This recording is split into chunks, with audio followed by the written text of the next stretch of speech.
All right guys, back for a 4-month multi-unit hair grafting follow-up. Here's the patient in question before the procedure. So we did the crown, we did receding areas on both sides. Here he is, the man himself. Rafael, how you doing? I'm doing great. Guys, have a look at this. This was multi-unit hair grafting about 4 months ago. We did the frontal hairline, so you can see already how natural that looks. Looking fantastic. We did both sides. Again, looking wonderful. And back and I'll look at the before picture.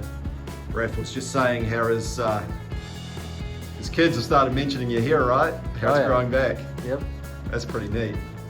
So multi-unit hair grafting, this was a huge crown area, and one of the benefits of this approach is we can transplant a lot more hair in a single procedure. And we over-transplant, which means we transplant outside the obvious thinning area. We can see those areas that are thinning under magnification. So in this case, in the crown, we got a long way forward up into the front. And this will continue to thicken right through until 12 months post-transplant.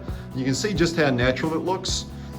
Rafael, you've got to be pretty happy, right? Yeah, I'm extremely happy, and Awesome. it's exactly how you guys said it would be. So I'm very happy to have had it done. And of course, you have a very physically active job, police officer, right? I do, yeah. Yep. How was so? How long were you before you got back into it at work? Probably about 2 weeks. Yep. Just to be safe, and after that, I mean, it was like normal. Yeah, pretty straightforward. So it was good. Awesome, man. Congratulations. Thank Looks you. great.